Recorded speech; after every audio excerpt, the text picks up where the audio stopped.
"Marry me or forget me forever," said the Count, and she chose the impossible. Before we begin this beautiful period romance story, tell me in the comments where you're listening from. I love knowing where you're joining me from. The chandeliers of the Ravello Palace glimmered like captured stars. Laughter and violins filled the grand ballroom, yet Isabella Moretti felt completely invisible. Her dress was simple, white muslin mended twice, and her gloved hands trembled as she held a glass of punch she didn't want. She was the daughter of a ruined wine merchant, invited only because her godmother insisted she attend. "Smile, my dear," whispered Signora Bianchi beside her. "You must look as if you belong." "I don't," Isabella murmured. "Everyone can see that." At that moment, a hush swept through the room. Conversations paused, fans fluttered, and the crowd parted. Alessandro di Ravello, heir to one of the oldest families in Tuscany, had entered the ballroom. His black coat was perfectly cut, his posture proud but not arrogant. He was the kind of man people watched rather than approached. He greeted a few guests, nodded to a duchess, but his eyes, dark and steady, moved over the crowd and stopped. On her. Isabella didn't notice at first. She was trying to find an excuse to leave, to escape before someone remembered her father's bankruptcy. But when she looked up, their gazes locked and her breath caught. A noblewoman nearby whispered to another, "Who is that girl? Not of our circle, surely." Alessandro crossed the room without hesitation. The crowd seemed to open for him, though no one moved willingly. He stopped before Isabella, bowed slightly and said in a low voice, "May I have this dance?" The punch glass nearly slipped from her hand. "My lord, I don't think—" "Please," he interrupted, his eyes soft but intent. "Just one dance." She nodded before her mind could stop her. The music shifted to a waltz and he led her to the center of the floor. Murmurs rose around them like a storm. As they danced, Isabella kept her gaze lowered. "You shouldn't," she whispered. "They're all watching." "I've never cared for eyes that judge," Alessandro replied. "Tell me your name." "Isabella Moretti." His grip tightened ever so slightly. "The daughter of the wine merchant from Siena?" "Yes," she said quietly. "Or what's left of him." He studied her face. "You don't belong here, they think, but I've never seen anyone belong more." She tried to smile, but emotion pressed against her chest. "You don't even know me." "Then let me begin to."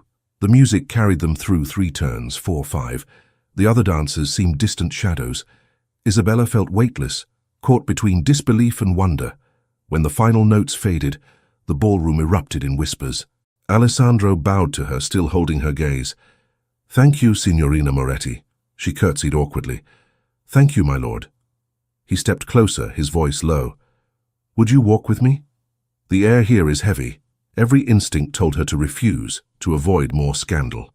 But something in his tone, earnest, restrained, made her follow.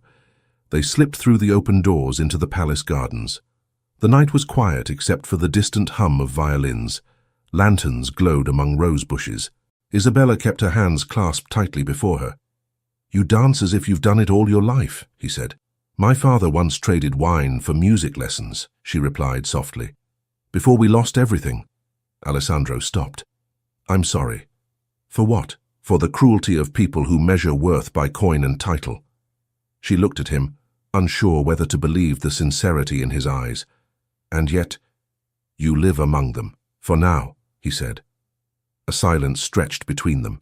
The wind carried the faint scent of roses. "Why did you ask me to dance?" she asked finally. "Because you looked as though you wished to disappear," he said simply. "And I couldn't let that happen." She laughed faintly, surprised. "You speak as if I were a ghost." "Perhaps you are," he murmured. "A ghost who just reminded me I'm alive." Her heart pounded.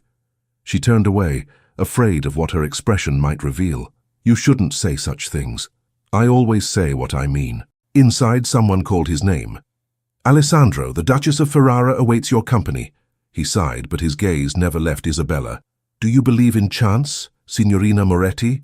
"I believe in mistakes," she said. "Then let me prove you wrong." He took her hand and kissed it, a gesture so gentle, so deliberate, that Isabella felt the ground sway beneath her feet. "Tomorrow," he said, "I'll come for you.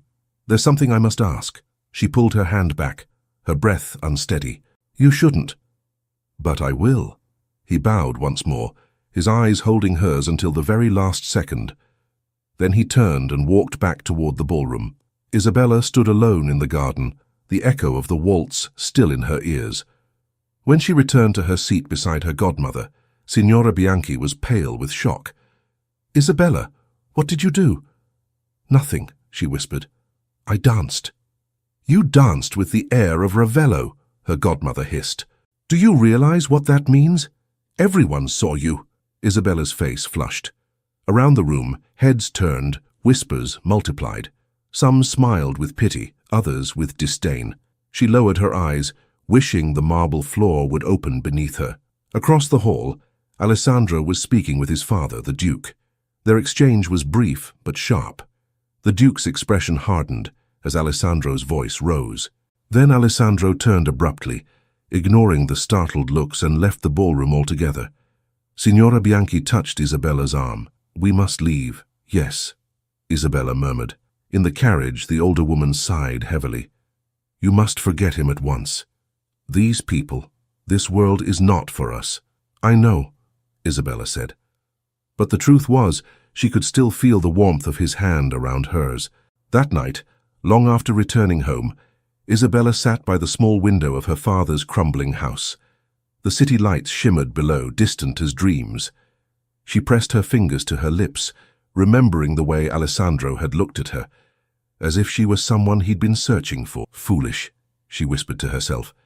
"Completely foolish."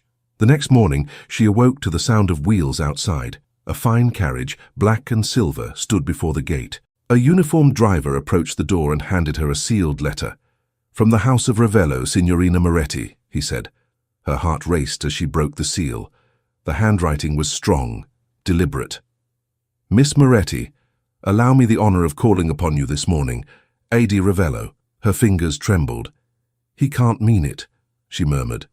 But curiosity and something deeper, hope, perhaps, made her dress quickly.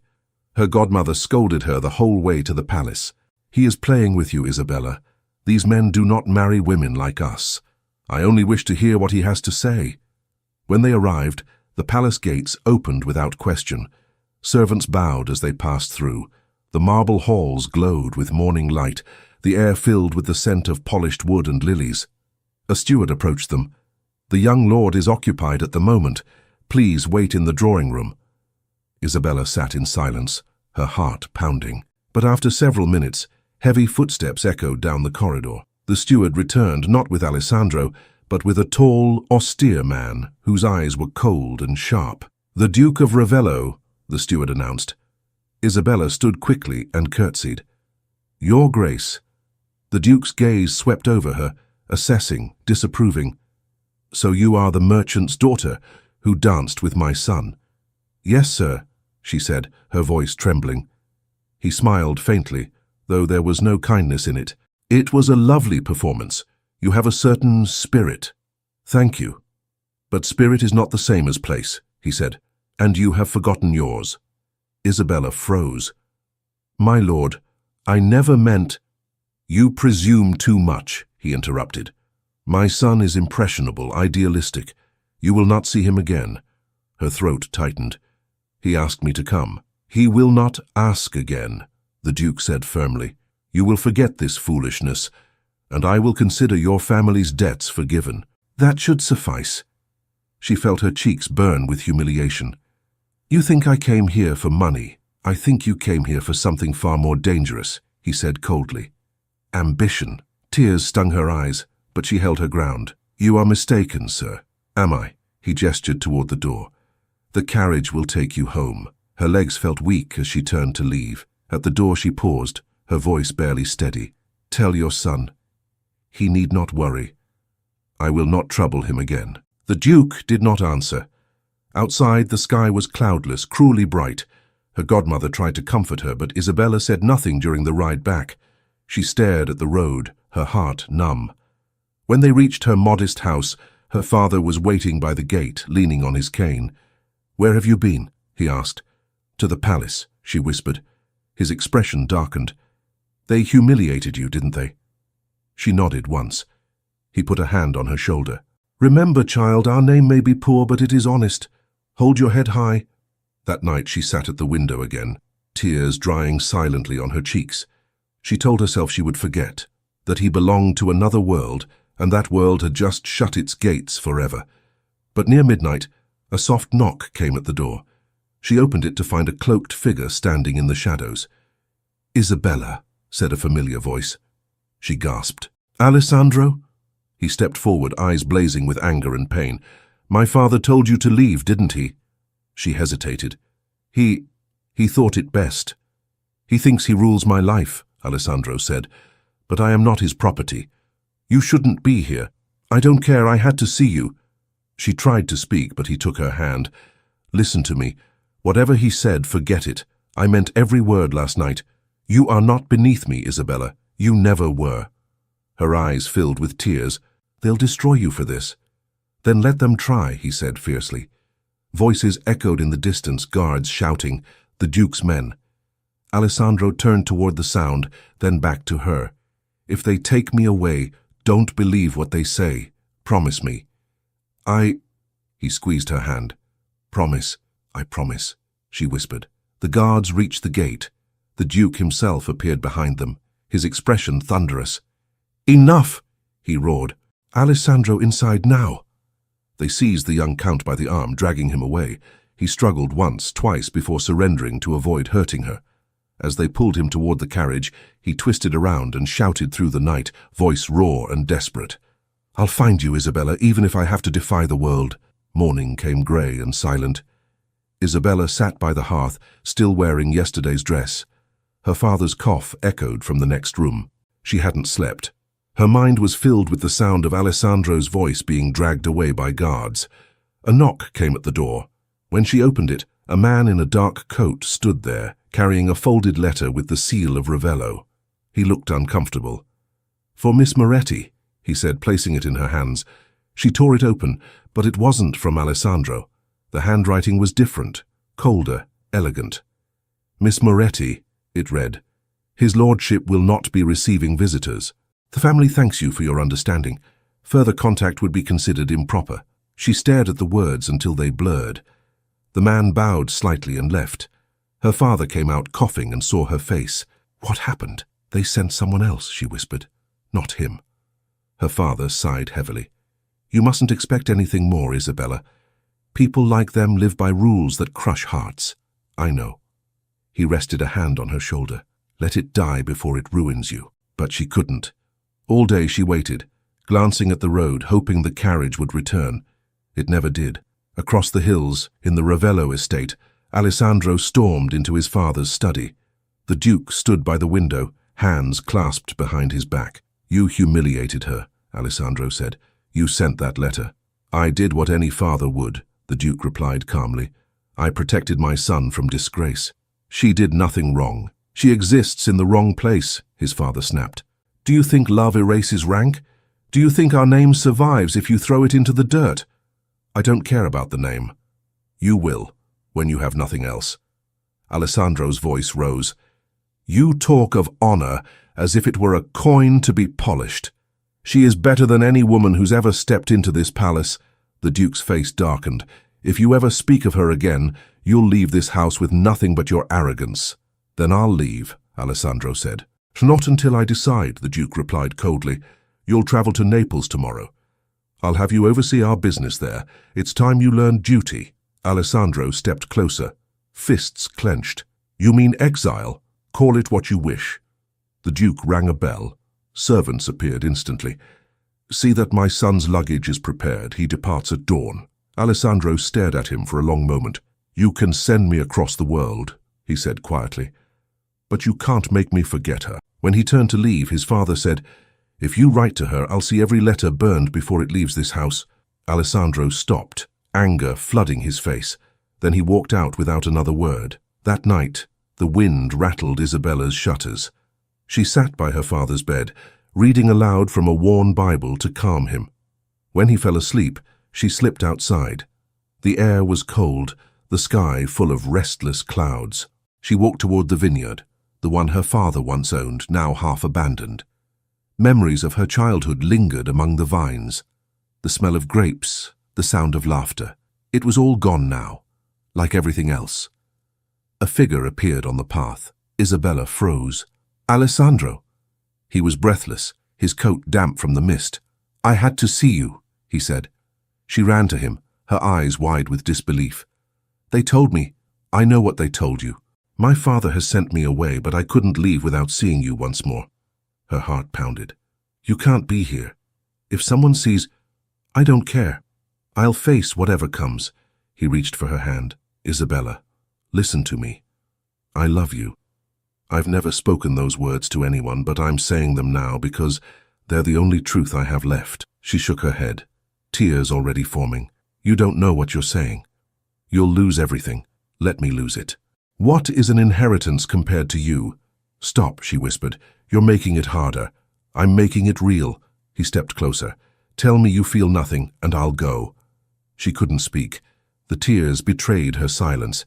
He smiled faintly. "Then I'll take that as my answer." "Alessandro, please!" A shout came from the hill. Torches moved in the distance. Guards again. He turned toward the sound, jaw tight. "They followed me." "Go," she said, panic in her voice. "You have to go. Not until you tell me you'll wait." "Wait for what? You'll be gone. You'll marry someone your father chooses." "I won't. You must. It's your world. Then I'll destroy that world." The torches grew closer. "Please," she begged. "If they find you here, it'll be worse." He hesitated, torn between fury and helplessness. Then he pressed something into her hand. A silver ring, plain but heavy. "Keep it, so you know I'll return." She closed her fingers around it, trembling. "Alessandro!" Before she could say more, the guards reached the edge of the vineyard. The Duke himself rode at their head, his cloak billowing. "Enough of this madness," the Duke shouted. "Bring him back." "Don't let them hurt him," Isabella cried. Two guards seized Alessandro by the arms. He didn't fight, only looked at her once more. "Remember what I said," he called. "I'll find you."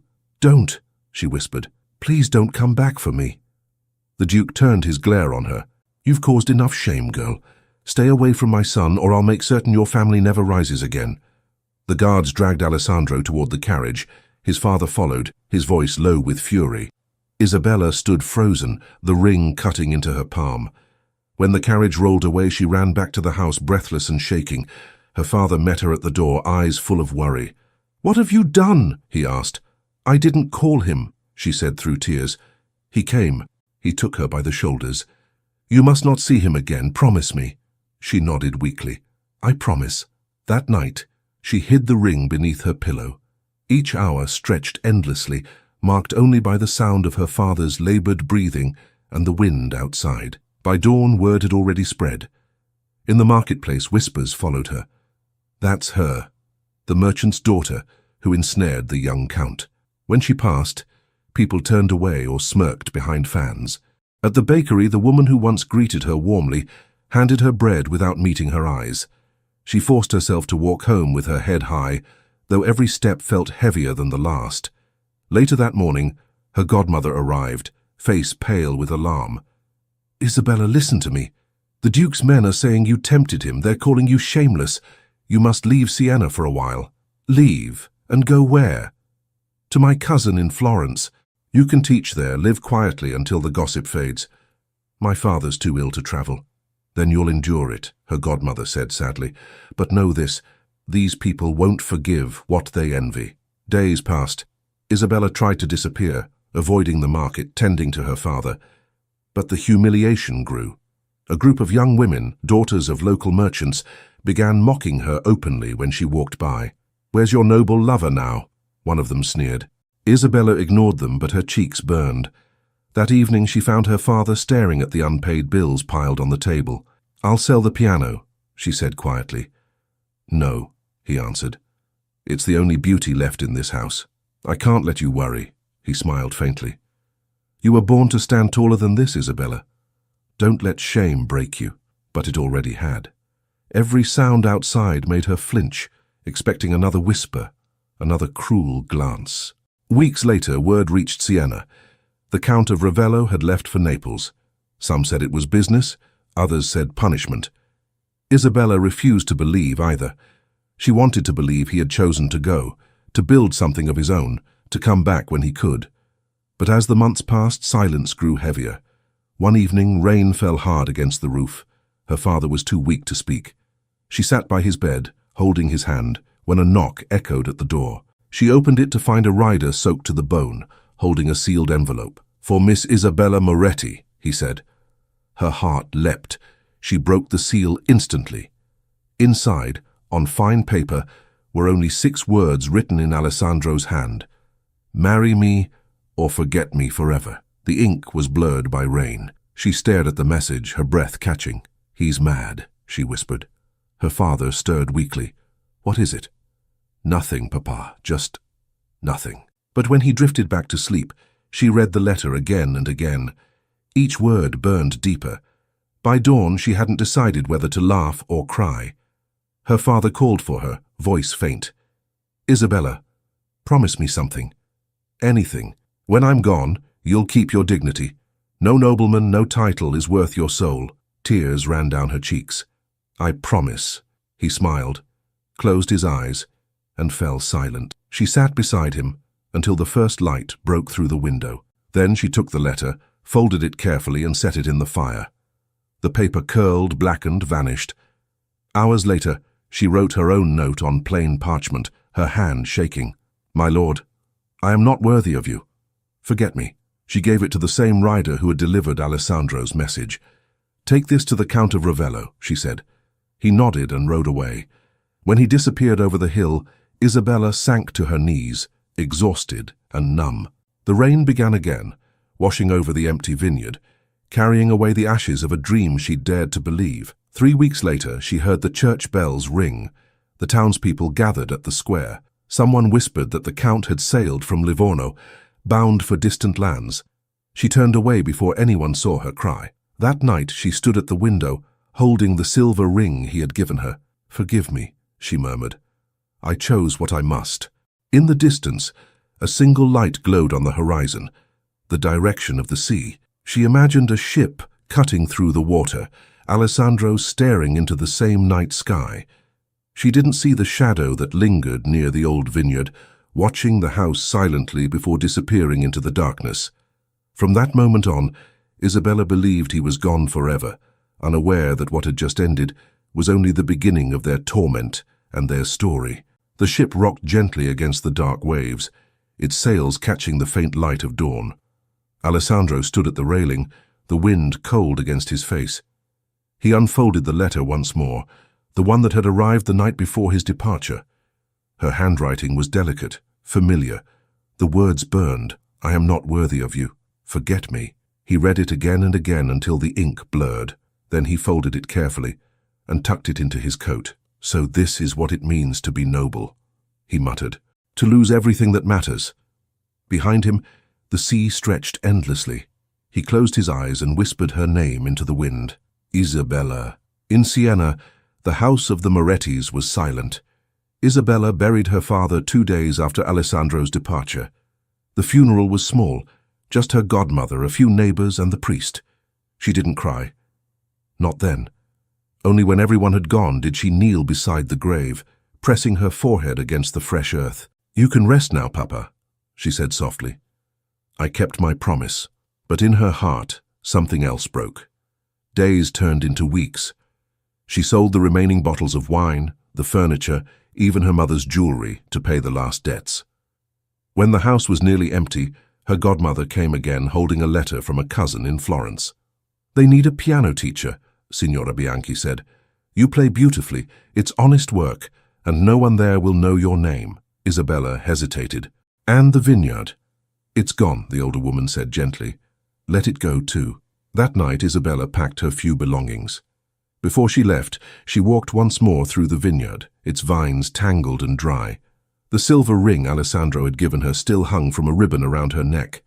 She touched it briefly, then turned away. By morning, she was gone. Florence was louder than she imagined, streets crowded with carriages, vendors, laughter, too alive for her quiet grief. Her godmother's cousin, Signora De Luca, welcomed her kindly. "You'll teach the daughters of good families," she said. "They'll respect you if you speak little and play well." Isabella nodded. "I can do that." So began her new life. Music lessons, quiet meals, and long walks along the Arno River. She spoke little, smiled less, but her students adored her patience and grace. To them she was mysterious, gentle, distant, untouchable. Yet every night when the city slept, she opened a small wooden box. Inside lay Alessandro's letter, the last trace of him.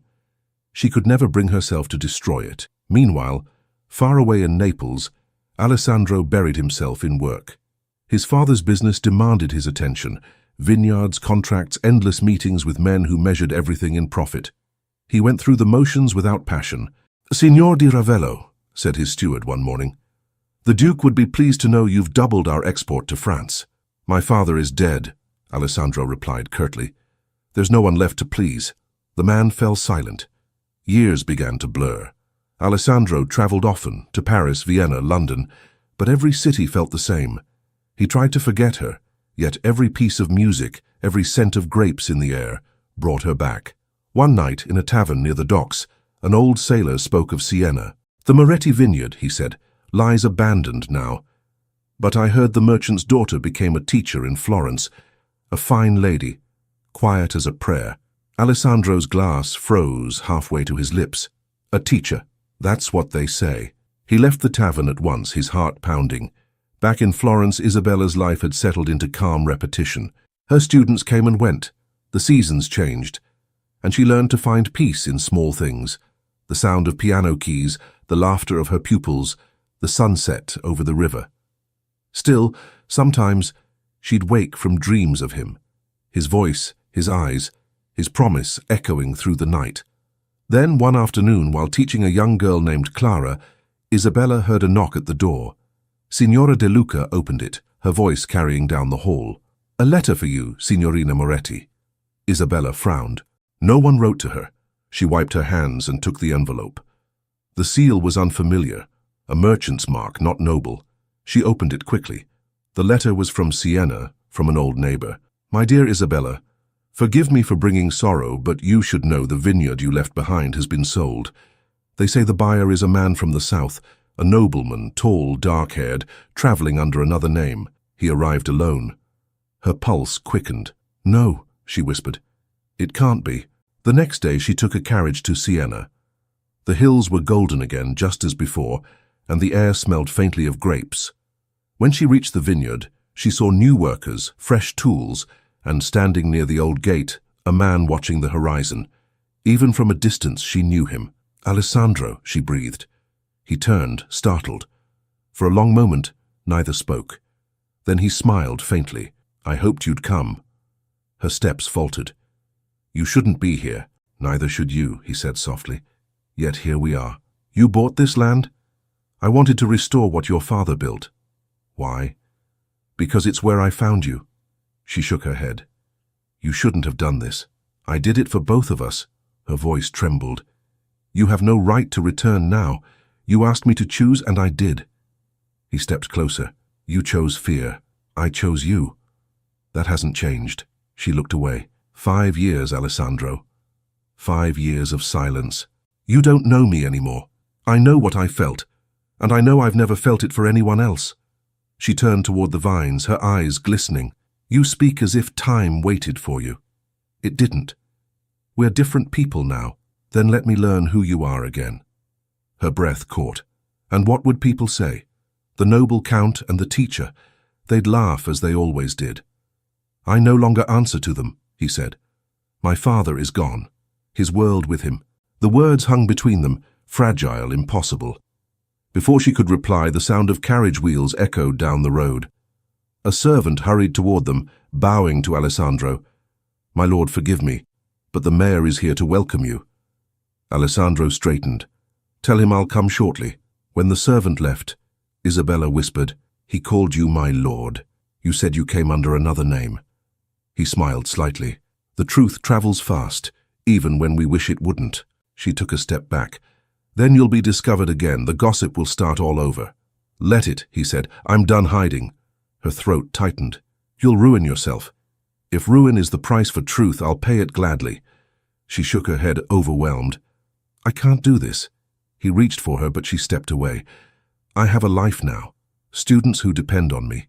Peace, even if it's lonely. Don't take that from me." His voice softened. "I don't want to take anything. I only came to see if you were happy." She hesitated. "And what if I'm not?" "Then I'll stay until you are." A long silence followed. The wind rustled the vines like whispers from another time. Finally she said, "Go back to Florence. Leave me out of this." He studied her face, then nodded slowly. "If that's what you truly want, I will." She turned away, hiding her tears. "Goodbye, Alessandro." He looked at her one last time. "This isn't goodbye. Not yet." As he mounted his horse and rode toward town, Isabella stood among the vines, trembling. That evening she returned to Florence. She told Signora De Luca nothing. She resumed her lessons as if nothing had happened. But each night she thought of him walking through her father's vineyard, restoring it, waiting. Weeks later she received another letter, not from Siena, but from Naples. It was unsigned, written in the same bold hand as before. "I am not asking again for love or forgiveness, only for truth. If you have ever felt for me what I felt for you, come once more to the vineyard before harvest. After that, I'll be gone." She read it over and over, heart twisting. The harvest was only days away.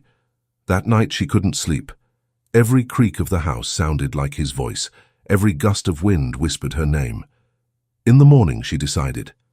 She packed her things quietly, left a note for Signora De Luca, and took the road back to Siena. The sun was rising when she reached the hill. The vineyard shimmered gold in the light. Alessandro was there, waiting by the gate. "You came," he said softly. "I shouldn't have, but you did." She opened her mouth to speak, but a shout interrupted them. A messenger rode up, breathless, handing Alessandro a sealed letter. He broke the seal, his expression darkening as he read. "What is it?" she asked. He looked up slowly. "My father's lawyer. There's been a mistake in the estate. They're contesting the sale of this land. The vineyard may be taken from me." Her hand went to her chest. "But why?" "Because someone doesn't want this place to belong to us," he said. She frowned. "Who?" Before he could answer, the messenger added quietly, "The order comes from Florence, my lord. Someone there petitioned the council yesterday." Alessandro's eyes narrowed. "Florence?" "Yes, sir." "Signed anonymously." He folded the letter, his jaw tightening. "Then someone intends to separate us again." The afternoon light burned gold across the vineyard. Isabella watched Alessandro pace near the stone wall, the letter crumpled in his hand. His face was pale, his jaw tight. "Someone in Florence," he repeated, his voice low. "Someone who knows you." She frowned. "Knows me? Who would do such a thing?" "I don't know yet," he said. "But I'll find out." He walked toward her, eyes still burning with anger. "Did you tell anyone about the vineyard? Anyone at all?" "No," she said quickly. "I told no one. I left Florence without saying where I was going. Only Signora De Luca knew." "Then it must have been her." "She would never," Isabella said, shaking her head. "She's kind." "Kindness fades when money speaks," he said bitterly. "Please don't accuse her. You don't know the people there. And you don't know the people who fear us being together," he snapped. "There are those who still think the Ravello name must stay pure." She drew back, hurt. "So now we're a danger to you?" He exhaled sharply. "No, you're everything I want. But they won't stop until I've lost everything I've rebuilt." "Then let them take it," she said. "You don't need land or titles. You said it yourself." His eyes softened. "It's not the land I care about, Isabella. It's what it means. This vineyard was your father's dream. Ours now. If they take it, they win again." She looked away, her heart twisting. "You speak of battles. I only want peace." He reached out and touched her cheek gently. "Then let me fight for it." She stepped back, shaking her head. "You can't fight a world that's built on names." He gave a faint smile. "Then I'll build a new one." Before she could answer, a servant approached, out of breath. "My lord, a messenger from Florence awaits you at the house. He says it's urgent." Alessandro nodded. "Tell him I'll come." He turned to Isabella. "Promise me you'll stay here until I return." She hesitated. "I should go back to Florence. My work—" "Not yet," he interrupted. "Please, just a few days. I want you safe." She looked into his eyes and nodded slowly. "All right." When he left, the wind carried the faint sound of his horse galloping down the road. Isabella stood alone, staring at the vines swaying gently under the evening light. Inside the small house on the property, She tried to distract herself by cleaning, preparing food, anything. But her thoughts wouldn't quiet. What if someone truly meant to destroy him?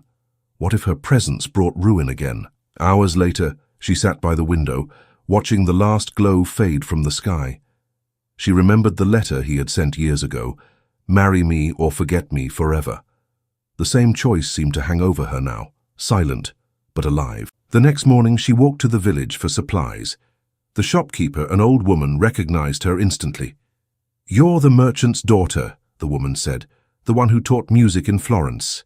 "Yes," Isabella said carefully. The woman nodded toward the hills. "Then you'll know the Count is stirring trouble again. The nobles don't like what he's done. Buying land beneath his station, bringing back your family's name. Some say it's shameful." Isabella's hands trembled as she handed over coins. "People will always talk." "They'll do more than talk," the woman said grimly. "They've sent letters to Florence, to certain patrons. I heard it at the post station." Isabella froze. "What letters?" "Warnings.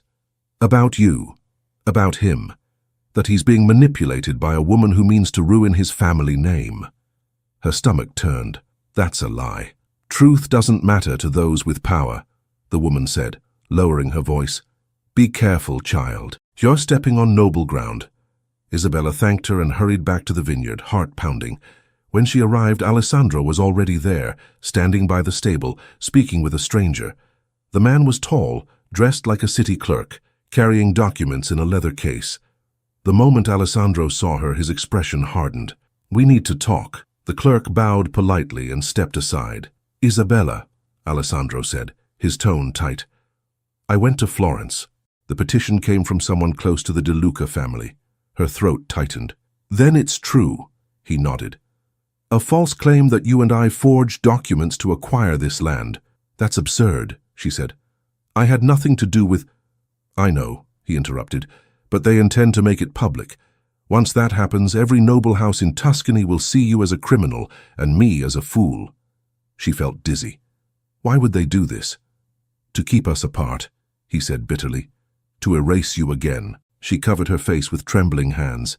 "I can't go through that again, Alessandro. The whispers, the shame, I can't." He took her hands gently, pulling them down. "Then don't face it alone. Stay with me. Marry me now, before they can stop it." She stared at him, stunned. "Marry you? Now?" "Yes. There's a priest in the village who owes my family a favor. We can be wed quietly, before they take everything from us." Her heart raced. "You can't mean that. You'd lose your standing." "I've already lost my peace. What's left to lose?" Tears filled her eyes. "You're asking me to destroy what's left of your name." "I'm asking you to give it meaning." For a moment, silence filled the air between them. Then she whispered, "I can't. Not like this. Not while the world thinks I've trapped you." He turned away, running a hand through his hair. "You're afraid." "Yes," she admitted. "Afraid of what they'll do to you." He faced her again, his voice low. "And I'm afraid of losing you a second time." Her tears fell freely now. "You don't understand. My father made me promise never to live on someone else's mercy. If I marry you while they despise me, it'll be mercy, not love." He took a step closer. "It's love, Isabella. It always has been." She shook her head. "Not if it ruins you. You think too much of ruin. I think of forever." She looked away, unable to breathe. "You don't see what I see. I see their eyes when they whisper. I see their cruelty. I can't bear to watch them tear you apart because of me." He caught her chin gently, forcing her to meet his gaze. "Then tell me what you want." She hesitated, her voice trembling. "I want to be free of their world. And I want you to be free, too." "Then we're the same," he said softly. "No," she whispered, "because your freedom costs you everything. Mine only costs me my heart." He let her go slowly, as if afraid she might vanish. "You're choosing pride over love. I'm choosing your future." A long silence fell. The wind swept through the vineyard again, carrying the faint scent of grapes. Finally she spoke. "I'll return to Florence tonight. They'll forget in time. You can still reclaim your name." "I don't want a name without you." She smiled sadly. "You will someday." He took a deep breath. "If you walk away now, Isabella, you'll never see me again." She closed her eyes. the words cutting deep. Then let that be my punishment. He stared at her, searching for something to hold on to. But she turned and walked toward the house, her steps slow, final. By dusk, a carriage was waiting on the road. Alessandro watched as she climbed in, refusing to look back. When the wheels began to turn, he whispered under his breath, "Then I'll wait no matter how long." The carriage disappeared over the hill. Inside, Isabella sat rigid, her hands clasped tightly in her lap. The ring around her neck felt heavier than ever. When the driver asked if she was all right, she only said, "Keep going." By the time she reached Florence, night had fallen.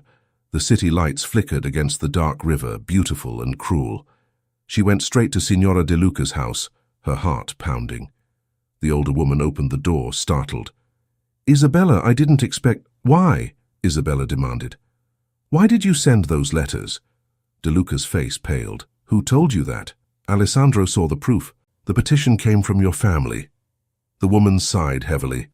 "You don't understand. They came to me, the Duke's associates.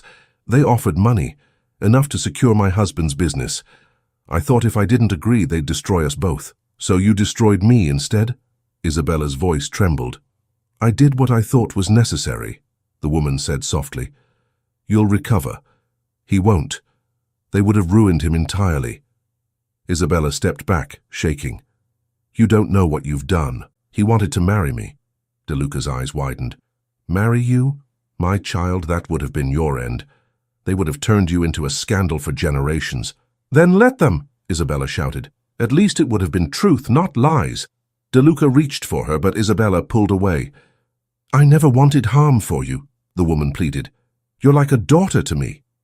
"Then pray for the daughter you've lost," Isabella said coldly.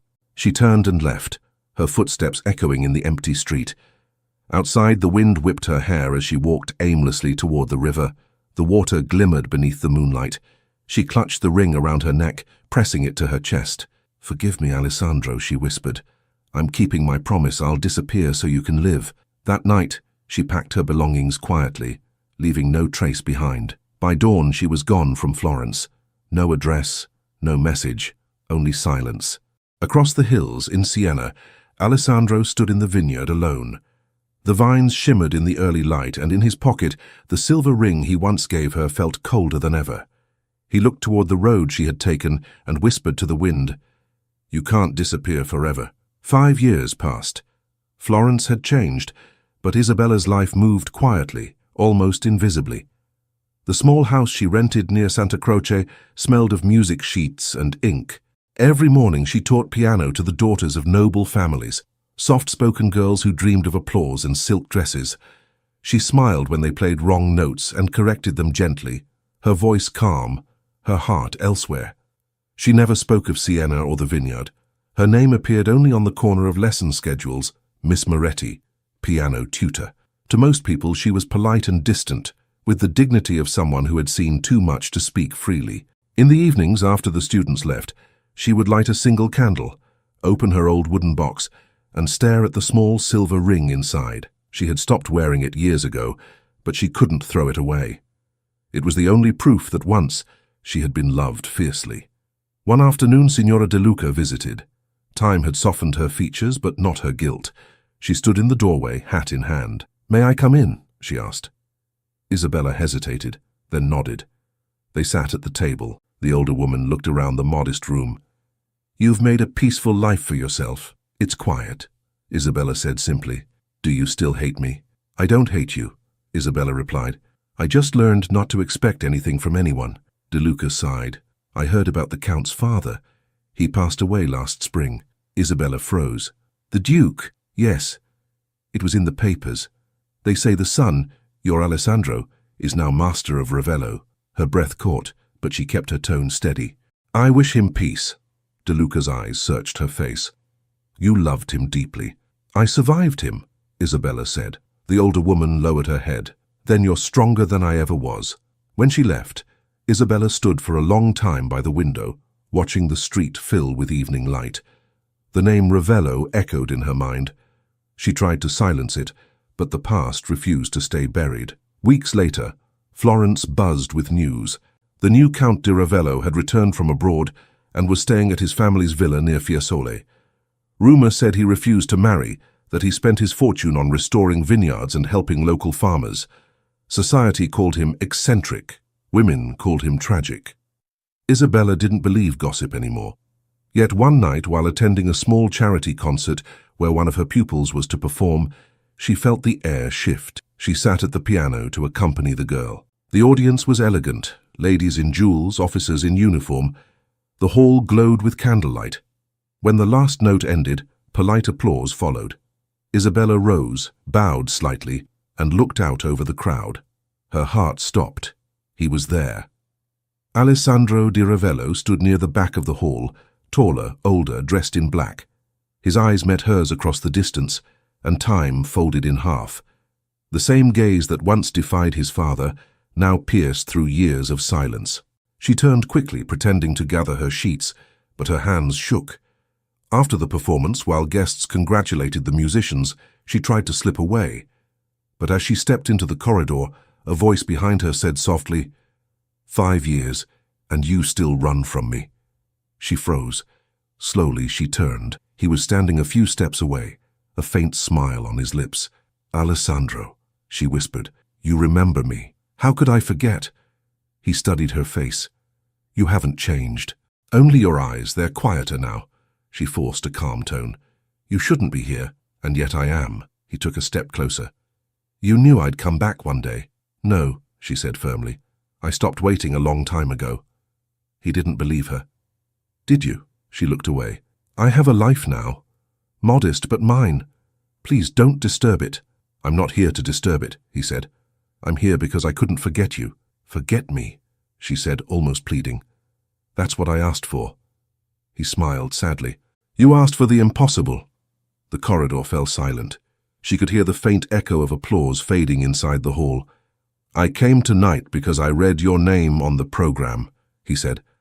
"I thought my heart was playing tricks on me, but it was real. You were real." She tried to keep her voice steady. "Why come now? My father's gone. His will was simple. Take what's mine and make it right. I came back to rebuild the vineyard. Yours. Ours, if you'll let it be." She shook her head. "There's no ours, Alessandro. That time ended." He looked at her, pain flickering in his eyes. "You still wear the same necklace."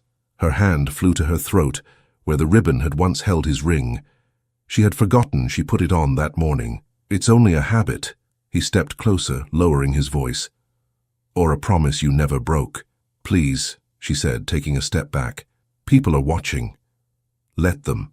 I can't be the cause of another scandal." "You think I care about scandal now?" "Yes," she said, "because you still have everything to lose." He looked at her for a long moment, then nodded slowly. "If that's what you believe, then I'll ask you one thing. Meet me tomorrow, just to talk." "Alessandro, tomorrow, at the gardens near San Miniato. Noon. No one will see." Before she could refuse, he bowed slightly and walked away. That night, Isabella couldn't sleep. The memory of his face, his voice, his nearness, it all returned like a storm she'd thought had passed. She paced the room, telling herself she wouldn't go, but when the sun rose, she found herself walking toward San Miniato anyway. He was waiting by the fountain, sunlight on his hair. When he saw her, his expression softened. "I didn't think you'd come," he said. "I shouldn't have." "Then I'm grateful you did." They walked among the cypress trees, the city below them shimmering in the heat. "I read about your work," he said. "They say your students adore you." "They're kind," she replied, "and they don't ask questions." He smiled faintly. "I've asked too many in my life." She stopped walking. "Then stop asking, Alessandro. Let this end before it starts again." He turned to face her. "Why are you still afraid?" "Because love doesn't change the world we live in," she said quietly. "It only makes us forget it for a moment." "I'd rather forget forever." "You can't," she said. "You have responsibilities, land, people who depend on you." "And what about you?" he asked. "What do you depend on?" She looked down. "Music." "And silence," he said softly. She didn't answer. After a long pause, he spoke again. "There's something I need to tell you. My father, before he died, confessed what he did. The letters, the threats. He ruined us because he thought it would save our name. I spent years hating him for it." Her eyes filled with tears. Then, it wasn't my imagination. He truly sent those men, those lies. Yes, she wiped her face quickly. It's over now. Let it rest.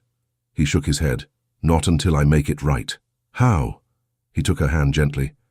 By asking you again. Don't. Marry me, Isabella. Her heart stopped. He held her gaze. This time there's no father to forbid it. No lies between us. Only choice. She stepped back, tears shining in her eyes. You think it's so simple. It can be. No, she said, because I've learned what happens after the story ends. People don't forgive, they never forget. They'll whisper that I took your fortune, that I bewitched you again. I can't live under that shadow. He moved closer. Then I'll shield you from it. You can't shield me from what they think. Let them think what they want, he said fiercely. They've taken enough from us. She shook her head. You're too late, Alessandro. That girl who danced with you at the palace, she's gone. He stared at her, searching her eyes. Then tell me you don't love me. Say it and I'll leave. She opened her mouth, but no words came. He smiled sadly. You can't. Because it doesn't matter, she whispered. Love isn't enough. It's everything. It used to be, she said. Not anymore. He stood silent for a long moment. Then he said quietly, If you walk away today, I won't follow again. She looked at him, trembling. That's what you said last time. This time I mean it. Her voice broke. Then this is goodbye. He nodded slowly, his eyes full of pain. Goodbye, Isabella. She turned and walked away without looking back. That evening, as the sun set over Florence, she sat at her piano, pressing the same note again and again, until tears blurred her vision. She didn't notice the letter that had slipped under her door until hours later. The handwriting was unfamiliar. She unfolded it, reading the few lines inside. Signorina Moretti, forgive my intrusion. I was once a steward in the house of Ravello. Before his death, the Duke ordered that certain documents remain sealed. One concerns you. I beg you to meet me tomorrow at the Piazza della Repubblica, near the fountain. It may change what you believe about your past. She lowered the paper slowly, her pulse racing. The morning air was sharp and restless. Isabella walked quickly through the narrow streets of Florence, the letter from the mysterious steward clutched in her hand. The city was waking, merchants opening their stalls, carriages clattering over cobblestones, but she barely noticed any of it. Her heart beat fast, not with fear, but with a strange, uneasy hope. When she reached the Piazza della Repubblica, the fountain glimmered in the pale light. A man stood beside it, tall, wrapped in a worn grey coat, his hat pulled low. He looked like someone who'd travelled through too many years of silence. Signorina Moretti, he asked quietly when she approached. Yes, she said. You said you served the house of Ravello. He nodded, removing his hat. I was the Duke's steward for 20 years. My name is Carlo Venturi. Why write to me now after so long? Because I made a promise to a dying man, he said. The Duke left letters to be delivered upon his death. One was meant for his son, another for you. Her breath caught. For me? He reached into his coat and produced a sealed envelope bearing the Ravello crest. It was marked with your name. The Duke ordered it kept secret until his passing. Her hands trembled as she took it. Why would he write to me? I cannot say, Carlo replied, but he seemed remorseful. She stared at the seal for a long moment, then looked up at him.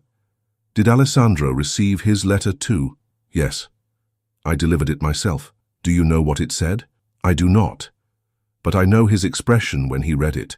It was the look of a man who learns the truth too late. Before she could ask more, Carlo bowed. I've done what was asked of me. Whatever happens now belongs to you. He walked away, leaving her alone by the fountain.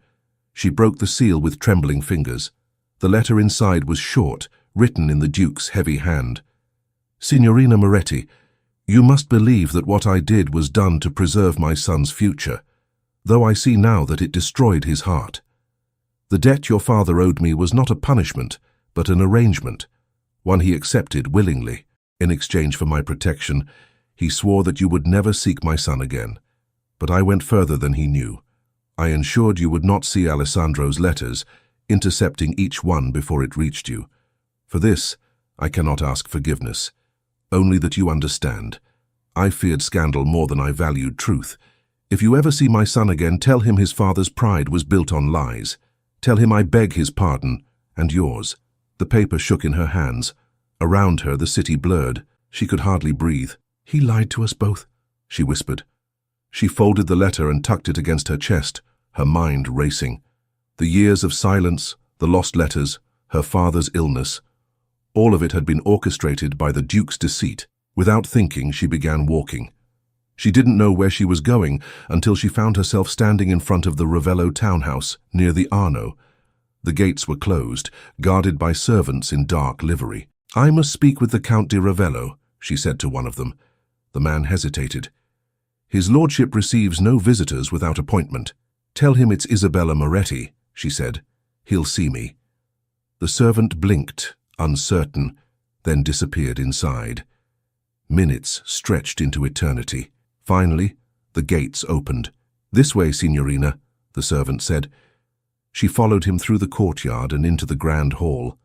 The place smelled of dust and old grief. When the servant led her to the library, Alessandro stood by the window, a glass of wine in his hand. He turned at the sound of her steps. For a moment, neither spoke. "You came," he said quietly. "I had to." His eyes fell on the letter in her hand. "So you've read it?" "Yes." "And you?" He nodded once. "This morning." "Then you know what your father did?" "I know," he said, his voice strained. "And I know now that everything we suffered, every distance, every silence, was built on his lies." She stepped closer. "He intercepted our letters. He paid my father to keep me away from you."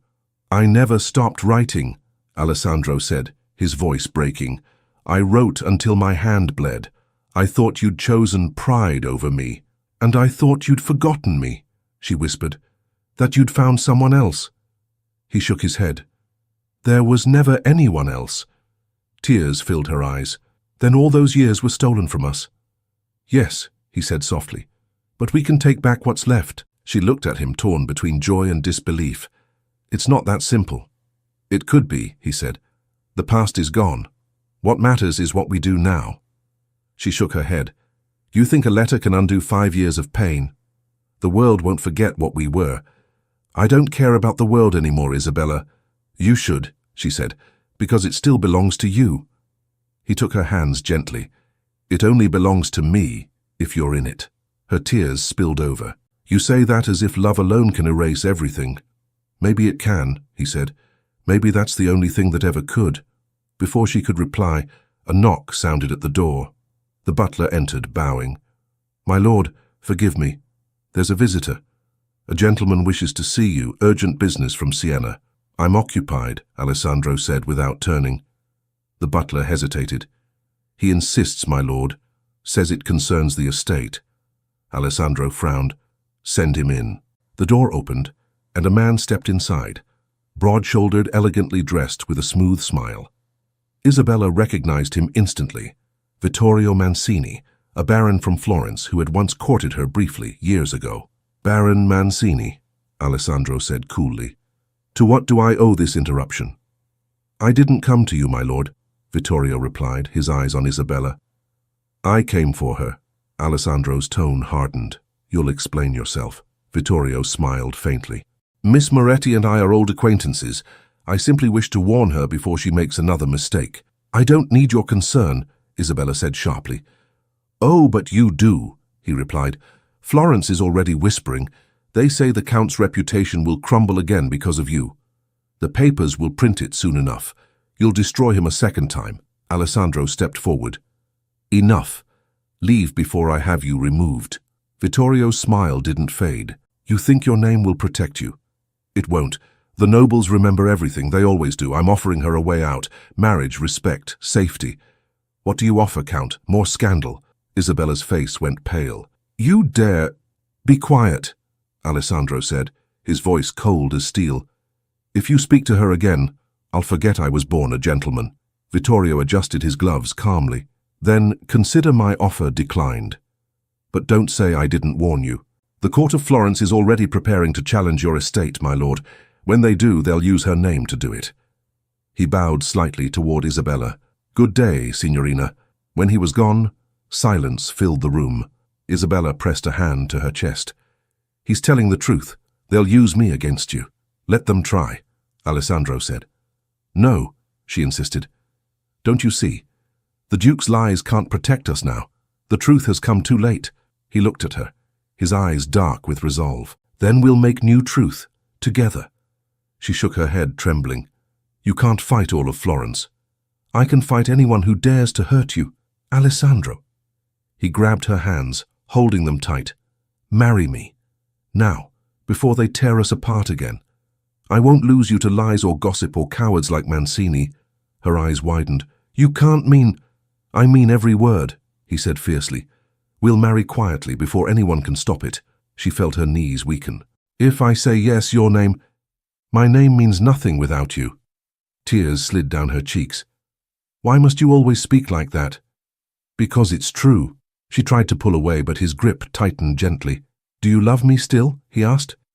She couldn't answer. Her silence said everything. He smiled faintly. Then it settled. She stared at him, torn between terror and joy. You're making another mistake, Alessandro. I've made plenty. Loving you was never one of them. He kissed her hand, and she closed her eyes, lost for a heartbeat in the warmth of it. Outside, the bells of Florence began to ring, their echo carrying through the window like a warning and a blessing at once. When she opened her eyes, Alessandro said softly, Meet me at the vineyard in 2 days. I'll have the priest ready. She hesitated. And if I don't come? He smiled. Then I'll know you never stopped loving me, but that you were braver than I could ever be. She stood frozen as he walked her to the door. The hallway outside seemed endless. Once she stepped into the street, the noise of the city surrounded her again. Voices, wheels, bells, but she heard none of it. She walked aimlessly until she reached the bridge over the Arno. Leaning against the stone railing, she unfolded the Duke's letter once more. The words blurred in the sunlight. Her lips trembled as she whispered, Father of pride, Father of ruin, you took everything from us, and now your son would give everything back. A gust of wind tore the letter from her hands. She watched it flutter into the river and vanish beneath the water. The note trembled in Isabella's hands as she read it again under the flickering light of her candle. If you love him, come to the vineyard before the harvest or lose him forever. The words struck like a heartbeat.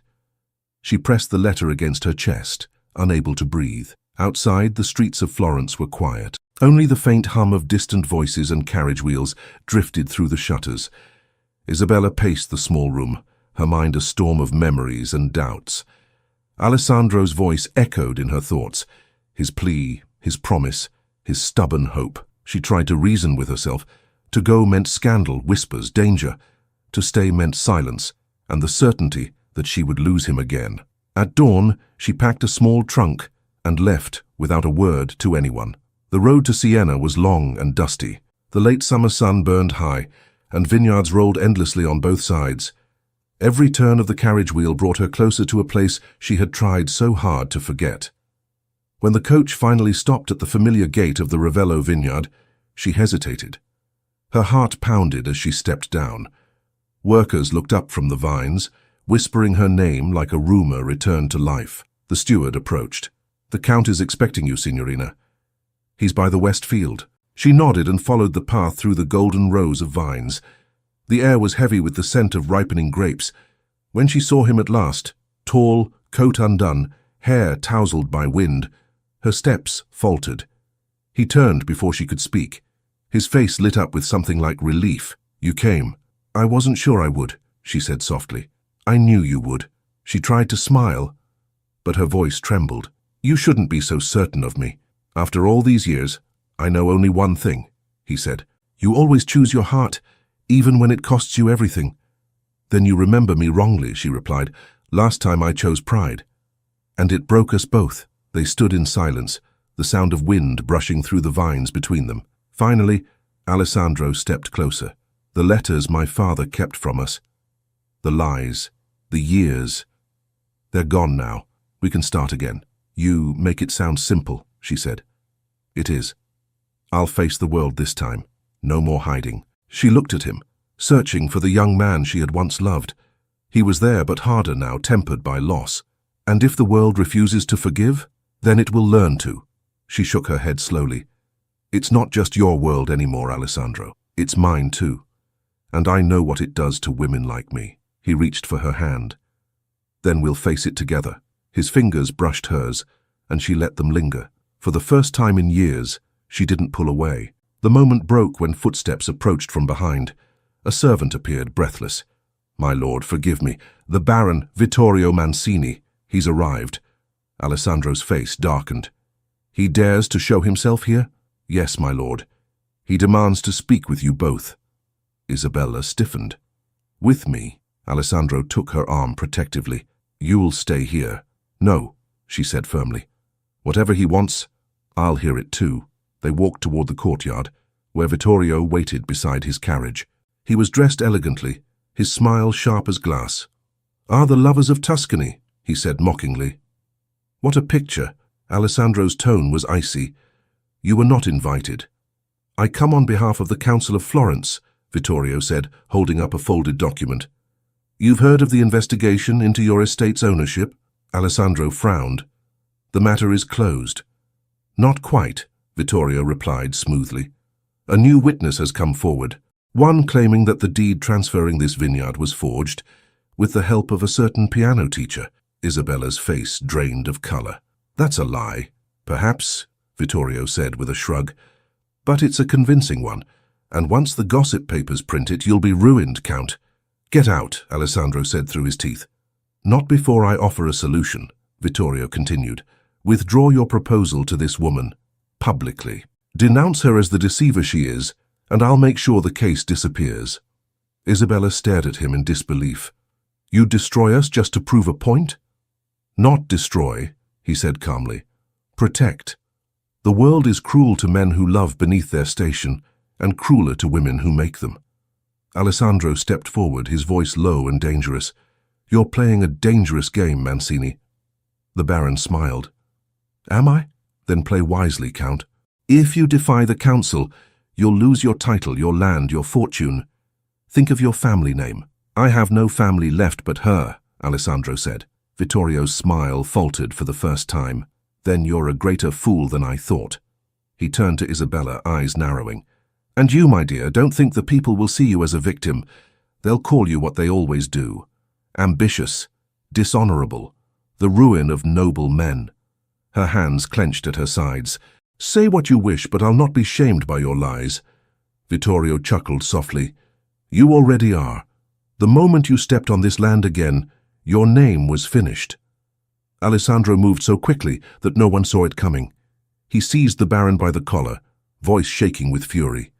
"Leave before I forget the law entirely." Vittorio stared at him, startled by the cold rage in his eyes. Then he smiled again, straightening his coat. "Very well. But remember this, Florence never forgives, and when the council calls for you, no title will save you." He climbed into his carriage and drove away, the wheels crunching over gravel until the sound faded. For a long moment, silence hung over the courtyard. Isabella turned to Alessandro. "He's right. They won't forgive. I don't need their forgiveness," he said. "Only yours."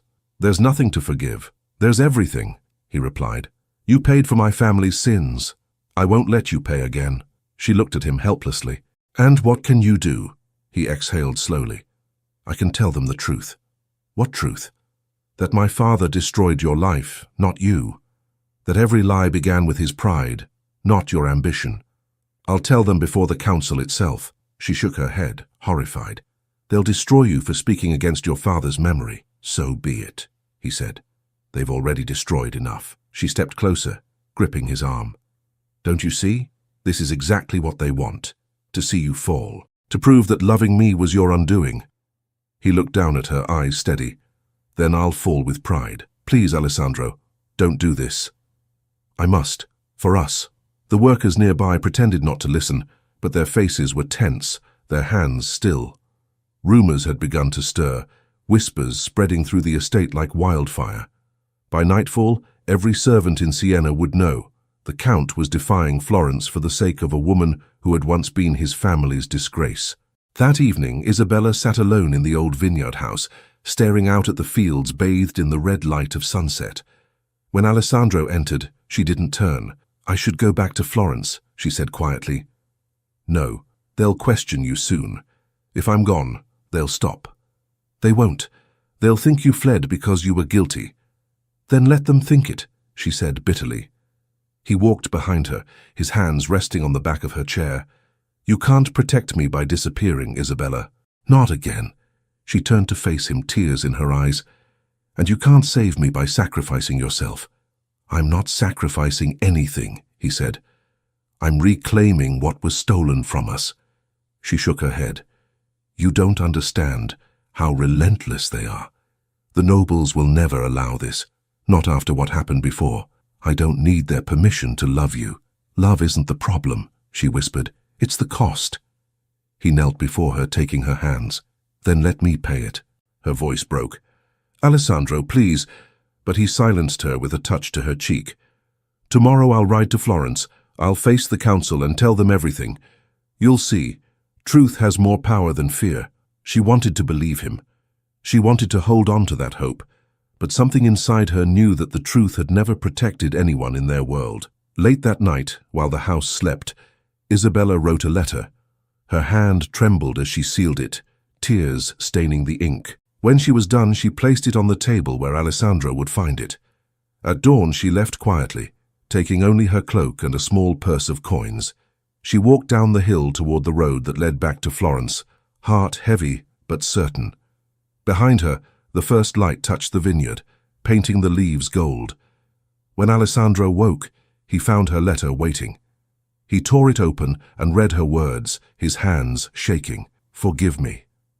I cannot let you destroy yourself for me. If the world demands a villain, let it be me again. I will confess to whatever they say, protect your name, and live free of my shadow. Isabella. He crushed the letter in his fist, rage and anguish twisting inside him. No, he whispered. Not this time. He ran outside, shouting for his horse. Prepare to ride, he ordered the stableman. To Florence, now. The servant stared as he galloped down the road, the sun rising behind him. Florence was alive with whispers. The news spread faster than the morning bells. The Count di Ravello had announced before the city council that he would marry Isabella Moretti, the daughter of a disgraced merchant, defying every law of pride that held the nobility together. Servants gossiped in markets, nobles gasped behind closed fans, and the newspapers printed it with delight. A scandal of love and ruin in the house of Ravello. The city had its spectacle, and it burned Isabella's name into every tongue. She sat in a rented room above a small dressmaker's shop, the window shutters half closed. Through the cracks, she could hear the chaos outside, carriages rushing, people shouting, the sound of a world turning against her once more.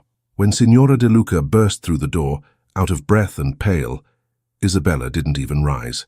You've seen the papers? The older woman asked. I've heard the voices, Isabella said softly. He stood before the entire council, De Luca whispered. He said he would rather be stripped of his title than deny you. He swore to marry you before the next moon.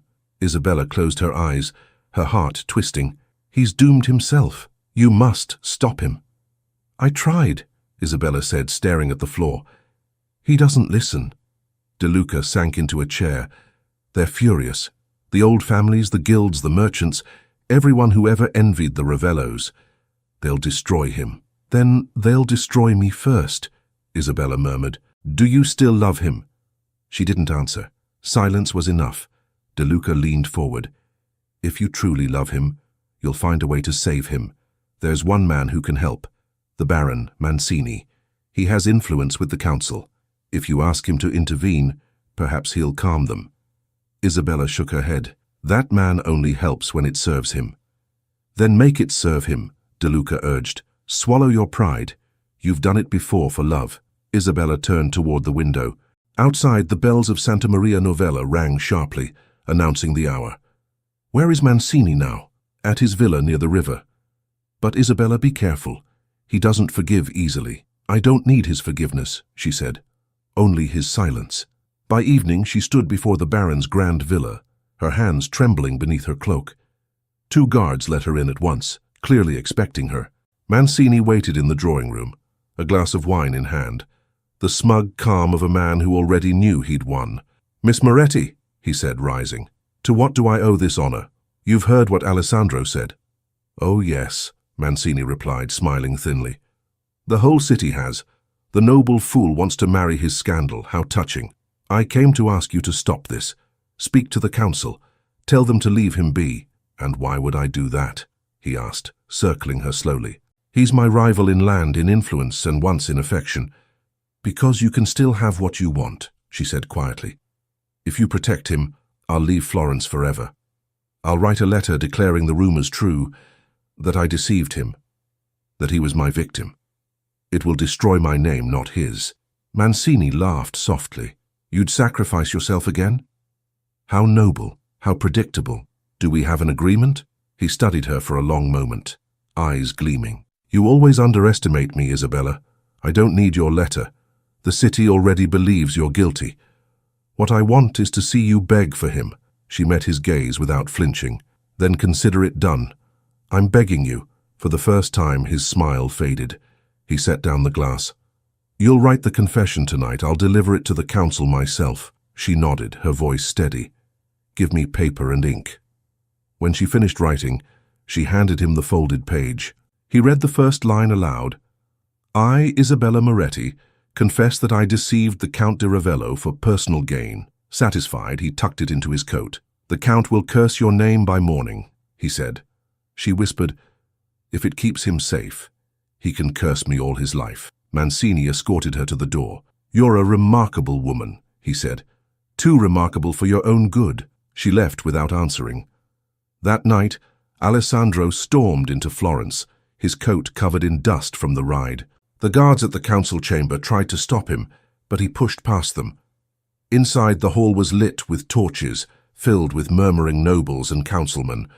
I will not hear another lie about her, he shouted. If the council dares accuse her again, it accuses me too. Count de Ravello, said the head councillor, his tone cold, we have received a written confession from Miss Moretti herself. The room fell silent. Alessandro froze. What did you say? The councillor held up a paper, the ink still fresh. She admits to deceiving you, to forging documents that transferred property from your family to her own benefit. Do you deny it? Alessandro's voice cracked with disbelief. She would never— The letter bears her signature, the man interrupted. Delivered by Baron Mancini this very hour. Gasps rippled through the chamber. Alessandro's fists tightened. You've been deceived. Mancini forged it. Do you have proof? No, he said, voice raw. But I know her heart. The councillor's eyes were cold. Your father's name still carries weight, Count. Do not throw it away for a woman who has already confessed her guilt. Alessandro turned sharply and stormed from the chamber. Outside, the night wind howled down the streets. He mounted his horse and rode toward Mancini's villa, fury driving him faster than thought. When he arrived, the Baron was waiting at the door, almost as if he'd known he would come. Count, Mancini said smoothly, I assume you've read the letter. Alessandro dismounted and strode up the steps. You forged it. Did I? Mancini smiled. It bears her handwriting. Her hand shook, I admit, but she signed it willingly. You forced her. I offered her a choice, Mancini said calmly. She chose you as always. Pity her choice cost her everything. Alessandro's voice was low and dangerous. You'll regret this. Threats? Really, my lord, how dull. If you want the letter back, it's too late. The council already has copies. The city believes her guilty. Your reputation may yet survive if you denounce her publicly. Do it quickly, and they might even forgive your recklessness. I'd rather live disgraced than betray her again, Alessandro said. Mancini's smile faded. Then you'll lose everything. Then so be it. He turned and left, the sound of hooves echoing into the night. By dawn, Florence was in an uproar. Pamphlets circulated with headlines accusing Isabella of fraud and deceit. Her name became the scandal of the season. Students mocked her in the streets, and even her former pupils' families refused to see her. She packed her things quietly, preparing to leave. But before she could step outside, the door burst open. Alessandro stood there, eyes wild from exhaustion. You lied to them, he said. Why? She froze, her hands still gripping her trunk. Because they would have destroyed you. They've destroyed you instead, he shouted. How could you think this was protection? It's the only way I know, she whispered. The only way that works. He walked to her, grabbed her shoulders. You think I want to live in a world that wins by destroying you? That isn't protection, it's surrender. You don't understand. They hate me, Alessandro. They always will. But they still respect you. Not after this. I told them I would not deny you. I never will. She tried to pull away. Don't make it worse. I'm not leaving until you come with me, he said firmly. We're leaving Florence together. Today. She shook her head, tears spilling down her cheeks. We can't outrun what we are. He wiped her tears gently. We can try. Where would we go? To the vineyard. To anywhere they can't find us. Her voice trembled. You'd give up everything for that? For you, yes. The door suddenly creaked open again. Signora De Luca entered, her face pale. You must hurry, she said breathlessly. Mancini is furious. The council is meeting again tonight. They mean to strip Alessandro of his title entirely. Isabella turned to Alessandro. You see, there's no escape. Leave me and you can still save yourself. He shook his head. Not without you. De Luca wrung her hands. Then you must go now, before they come for you both. Alessandro looked at Isabella, eyes full of resolve. We leave tonight. No more running from shadows.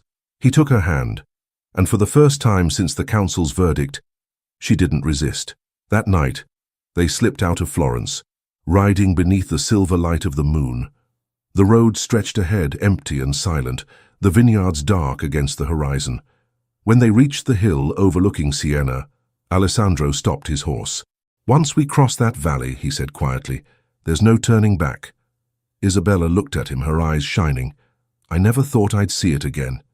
He smiled faintly. It's where it all began. Maybe it's where it will begin again. They rode down the hill together, the wind cold against their faces. But back in Florence, Baron Mancini stood before the council, a grim smile on his lips. They've fled, he announced. And that is all the proof you need. The councilman murmured in agreement. Issue the decree, the head said. The Count di Ravello is to be stripped of title and land. His name will be erased from the registry of nobility. Mancini bowed slightly. As you command. The messenger's horse stumbled to a halt on the dusty road, foam at its mouth, the rider's voice cracking as he shouted again. By order of the council, the House of Ravello no longer exists. Alessandro froze. For a moment, the words didn't make sense. Then they sank in, sharp and cold. He straightened slowly, his hand tightening on the reins. What did you say? The messenger, pale and trembling, held out a scroll sealed with red wax. They've stripped you of title and property, my lord. The vineyards, the estates, everything. They say you've betrayed your rank. Isabella felt her knees weaken. No, she whispered. They can't. Alessandro took the scroll, broke the seal, and read quickly. His face hardened with each line. They can, he said quietly. And they have. The messenger hesitated. There's more. The council orders you to present yourself in Florence within 3 days to answer for your defiance. If you don't— If I don't, Alessandro interrupted, folding the letter, they'll send guards to drag me there. The man nodded, avoiding his eyes. I'm sorry, my lord. There's no lord left, Alessandro said bitterly. Go. Tell them you delivered their decree. The messenger turned and galloped away, leaving silence behind. Isabella reached for Alessandro's hand, but he stepped away, pacing toward the vines. It's over, he said. The name, the land, it's all gone. Let it go, she said softly. They've taken enough. He turned sharply. It's not just about pride, Isabella. These people worked for me, depended on me. Without the Ravello name, the vineyard dies. We can rebuild it. How? As what? A farmer and his ruined lover? She flinched. Don't call me that. His anger vanished instantly. Forgive me, he said, his voice breaking. I didn't mean— Yes, you did, she said, stepping closer. And you're right. We are ruined in their eyes. But we're free, Alessandro. For the first time, you can choose your life. He looked at her, torn between fury and disbelief. Freedom without purpose is a kind of death. Then let's give it purpose, she said. Stay here with me. Forget Florence. He shook his head. They'll come for me. Then let them. You've done nothing wrong. He laughed bitterly. You still believe justice exists. I believe in you, she said quietly. That silenced him. He looked away, jaw tight. You shouldn't. Then stop giving me reasons not to. They stood there as the wind rustled through the vines, carrying the faint scent of crushed grapes. The harvest had begun early, the workers moving slowly in the fields, unaware of what had just been lost. By sunset, the news had spread through the valley. Some workers left, afraid of losing their wages. Others stayed out of loyalty. Isabella moved among them, steadying trembling hands, offering calm words. Alessandro watched from a distance, guilt written across his face. When darkness fell, he found her sitting on the steps of the old house, her dress stained with dust. She didn't look up when he approached. "They're leaving," he said quietly. "I know. They think I can't protect them." "Can you?" He hesitated. "Not anymore." She looked at him then, eyes full of tired tenderness. "Then stop trying to be their count, be their friend." He sat beside her, elbows on his knees. "I don't know how to be anything else." "Learn," she said simply. "You've rebuilt vineyards before. You can rebuild yourself." He gave a hollow laugh. "And you? What about me? After all this, you still stay." "I'm too stubborn to leave," she said softly. He smiled for the first time that day. "That's the woman I remember." For a while they said nothing. Crickets filled the silence. The stars rose over the hills like small mercies. The next morning, Isabella woke to the sound of hammering. Outside, Alessandro was working with the remaining men, repairing fences, hauling barrels, doing the work of 10. His shirt was torn, his hands raw, but he moved with purpose. "You're supposed to rest," she said, walking toward him. He smiled faintly. "I'm not a count anymore. I can work now." She frowned. "You'll kill yourself." "I need to do something," he said. "If I stop, I'll think." She touched his arm gently. "Then think of tomorrow, not yesterday." He looked at her, eyes weary. "Tomorrow might not come." "It always does," she said, "whether we want it or not." He stared at her for a long moment, then nodded. "Then we'll face it together." Days passed. Letters came from Florence, each one colder than the last.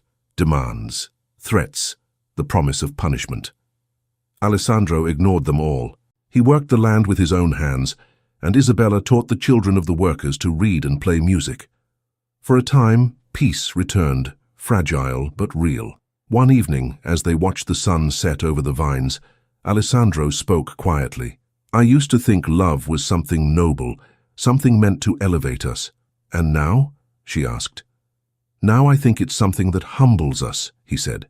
"Takes everything, gives nothing, and still we can't live without it." She smiled sadly. "Then maybe it's both." He turned to her. "Do you regret it? Loving me?" She hesitated. "Every day," she said softly, "and every night. I thank God I did." He reached for her hand. She didn't pull away, but the peace didn't last. A week later, riders came from Florence, 4 men bearing the council's crest. They demanded audience with Alessandro. The workers scattered, fear rippling through the fields. The leader of the riders dismounted. "By order of the council, you are to surrender the estate and return to Florence for sentencing." "I no longer recognize the council," Alessandro said. "Then we'll take you by force." Isabella stepped forward. "He's done nothing wrong." The rider's gaze flicked to her. "Miss Moretti, your confession was enough. The case is closed." "That confession was false," she cried. The man ignored her. "Count di Ravello, your time as a noble is over. Do not make this harder." Alessandro's voice was calm. "If you wish to take me, I'll go. But you'll leave her out of this." The man nodded. "As long as she stays silent." Isabella grabbed Alessandro's hand. "No. Don't let them." He squeezed her fingers gently. "It's all right. I'll go. Maybe it's time to end this properly." He turned to the men. "Give me 1 hour." The leader hesitated. "Half an hour. Then we ride." Alessandro nodded. When they left to water their horses, he turned back to Isabella. "You can't go," she said. "They'll destroy you." "I can't run forever," he said softly. "If I go willingly, maybe they'll listen." "They won't." He smiled faintly. "Then I'll make them." Tears welled in her eyes. "Please, Alessandro." He brushed his thumb across her cheek. "Do you trust me?" "Yes," she whispered. "And that's what terrifies me." He leaned closer, his voice low. "Whatever happens, remember this. No council, no title, no decree can erase what we are. That's ours to keep. She nodded, tears spilling down her face. When the riders returned, he mounted his horse. Isabella watched, trembling, as he turned to look at her one last time. "I'll come back," he said. "I promise." Then he rode away. The vineyard fell silent after they vanished down the road.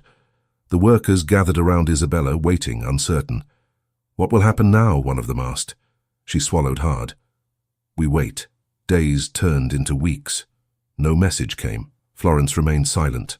The vines began to wither without his care, and the workers drifted away one by one. Still Isabella stayed. Every dawn she stood at the gate, scanning the road. One evening, as the sky burned orange, a familiar figure appeared at the edge of the path. Carlo Venturi, the old steward. He dismounted slowly, his face drawn. "Carlo," she said, rushing forward. "Where is he?" "Did they release him?" The old man shook his head. "No, signorina. He was never tried." She felt her stomach drop. "What do you mean?" "He stood before the council and confessed, took your guilt upon himself, said he forged the documents that you were innocent. Before they could pass sentence, he left the chamber and walked away. No one has seen him since." Isabella's hand went to her mouth. "He lied for me." Carlo nodded. "He saved your name, but he's vanished. The council closed the matter. To them, the Count di Ravello is dead." Her eyes filled with tears. "No, he can't be gone." Carlo placed a hand on her shoulder. "If there's one thing I know about that man, it's that he'll find his way back to you. One way or another." He left her standing by the vineyard gate, the wind carrying the scent of harvest through the twilight. She looked at the empty road, her heart breaking and hoping all at once. "Isabella!" The sound of her name came from behind her, low and trembling, like a prayer escaping the dark. She turned sharply, the world spinning for a heartbeat before her eyes found him. Alessandro stood at the edge of the path, thin, dusty, his clothes torn, his face shadowed with exhaustion. But he was real, alive. She ran to him before her mind could catch up. He caught her in his arms, holding her so tightly she could barely breathe. "I thought you were gone," she whispered. They said many things," he murmured, "most of them lies." She pulled back just enough to look at him. "Where have you been?" "Nowhere worth naming," he said. "When I left Florence, I wanted to disappear, but every road led me back here." She touched his face, her fingers tracing the hollow beneath his cheekbone. "You're hurt." He smiled faintly. "Only tired. I walked half the way. I needed to see if you were still waiting. I never stopped," she said. For a moment, neither spoke. The vineyard around them was quiet, except for the soft rustle of vines in the evening breeze. The sky was fading into gold and purple. He took her hand, his voice steady despite the tremor in it. "They've taken everything, Isabella. My title, my land, my name. But they can't take this." Her fingers tightened around his. "What will we do now?" "Start again," he said simply. "Not as the Count and his scandal, but as two people who refuse to stop loving each other." She blinked back tears. "Do you still believe we can?" "I don't believe," he said softly. "I know." He leaned in, resting his forehead against hers. "Marry me, Isabella, here now before the world has another chance to tear us apart." Her breath caught. "You still want that? After everything?" "I've wanted nothing else since the night we danced," he said. "We've lived through lies and loss. We've lost everything except what matters." Her eyes filled. "We have nothing to offer each other. We have our hands," he whispered. "Our hearts." "That's enough." Tears slipped down her cheeks. "Then yes. Yes, Alessandro, I'll marry you." His smile broke through the weariness, bright and alive. He lifted her hand to his lips, kissing it as if it were sacred. "Then let's make it true." He led her toward the chapel on the hill, a small stone building that had once belonged to the estate. The doors were worn, the bell silent, but when they stepped inside, it was filled with the scent of old wood and candle wax. A single priest, an old friend of Alessandro's family, knelt by the altar. He looked up, startled. "My lord." "No titles," Alessandro said gently. "Just a man asking for a blessing." The priest's eyes softened when he saw Isabella. "You've both been through enough," he said quietly. "Perhaps it's time for peace." He lit 2 candles and stood before them. "Do you have witnesses?" Alessandro glanced toward the open door. Outside, the workers who had remained stood at the edge of the vineyard, drawn by curiosity. One of them, an older woman, stepped forward shyly. "We'll witness," she said. "We've seen enough sorrow. Let us see joy too." The priest nodded. "Then let us begin." Isabella's hands trembled as Alessandro took them in his. The priest's voice rose gently in the quiet chapel, the words simple and timeless. "Do you, Alessandro di Ravello, take this woman—" "I do," he said firmly. "To love, to honor, to stand beside, for all your days. I do," he repeated, his voice breaking slightly. "And do you, Isabella Moretti, take this man to share your life for richer or poorer, in shadow or in light?" "I do," she whispered. The priest smiled, raising his hands. "Then by the grace of God, I declare you joined. What love has redeemed, let no pride divide again." The small group of workers clapped softly, tears glimmering in their eyes. Isabella laughed through her own tears, the sound light and free. Alessandro pulled her close and kissed her, gentle at first, then deep as if sealing years of loss into a single breath. When they parted, the setting sun cast a golden glow through the chapel windows, bathing them both in light. "It feels like a dream," she said. "It's the only thing that's ever been real," he replied. They stepped outside together, hand in hand. The workers gathered around them, smiling, cheering softly. Someone brought out bottles of wine saved from the last harvest. Someone else began to sing. The vineyard came alive again that night.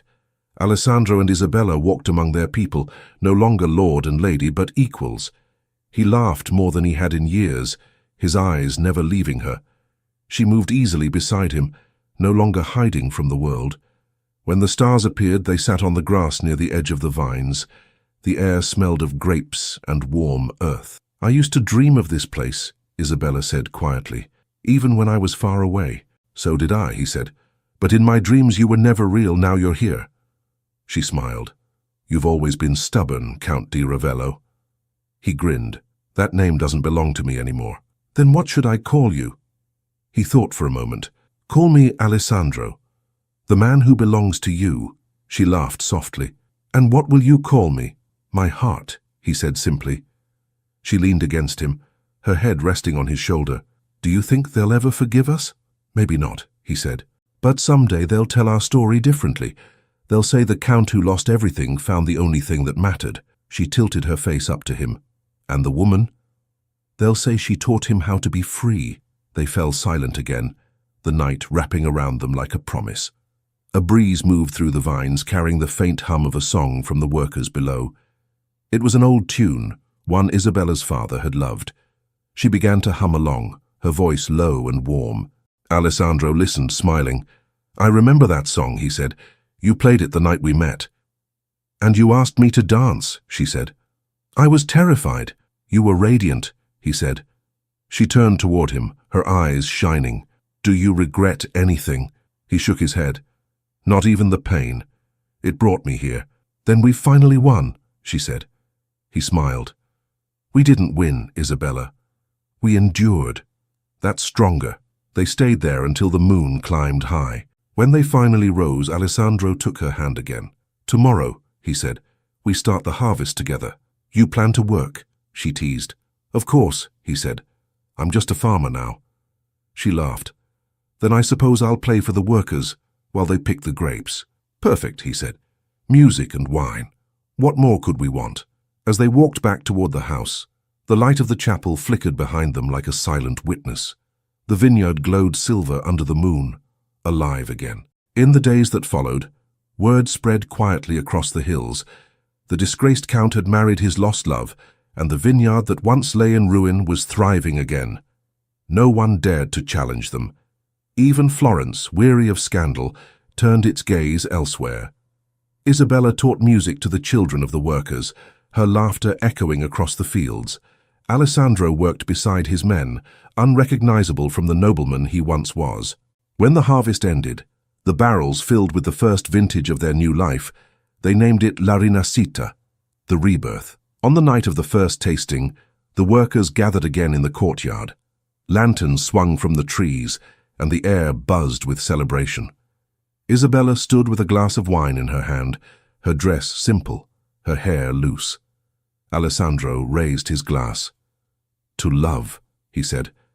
The only inheritance worth keeping. The crowd cheered, and Isabella smiled through tears. She turned to him. To love, she said softly. And to courage. He touched his glass to hers. And to you. As the music began again, he reached for her hand. Dance with me, Isabella. She laughed. Here? In front of everyone? Why not? We've hidden long enough. He pulled her close and they began to move, slow and easy, to the rhythm of the night. The workers clapped, singing the same melody that had played the night they first met. You're still a terrible dancer, she teased. And you still make me forget every step, he said. The laughter around them rose, the vineyard glowing with joy and lantern light. When the song ended, Alessandro brushed a strand of hair from her face and whispered, Whatever comes, we've already won. She smiled through tears. Yes, because we chose the impossible and made it ours. He kissed her again, the world fading until there was nothing but the warmth of her lips and the heartbeat beneath his hand. The vineyard stretched out before them, endless and golden, a promise renewed with every breath of wind. The dawn began to rise beyond the hills, painting the sky in soft shades of pink and gold. Isabella rested her head against his chest, listening to the steady rhythm of his heart. Tell me something, she whispered. What? When you first saw me, at that ball so long ago, what did you think? He smiled, eyes still closed. That I'd just met the rest of my life. She laughed softly, holding him tighter. Then you were right. The sun broke over the horizon, flooding the valley with light. The vineyard glimmered, the leaves trembling in the wind. The bell of the chapel rang once, clear and bright, echoing across the hills like a blessing. And there, between the vines and the morning sky, Alessandro and Isabella stood together, no longer count and merchant's daughter, but two hearts that had defied the world and won. Thank you so much for listening to this story all the way to the end. We hope it moved you as much as it moved us while telling it. We'd love to hear your thoughts. Leave us a comment telling us where you're listening from and what you liked the most. Rate this story from 0 to 10. What score would you give it? If you enjoyed this story, don't forget to subscribe to the channel and leave a like as a show of support. That really motivates us to keep creating and sharing more stories full of emotion and life lessons. And before we go, we want to remind you that an exciting and heartwarming story recommendation will appear on the final screen. If you'd like to enjoy it, just click on the video. Thank you once again for being here, and we'll see you in the next story.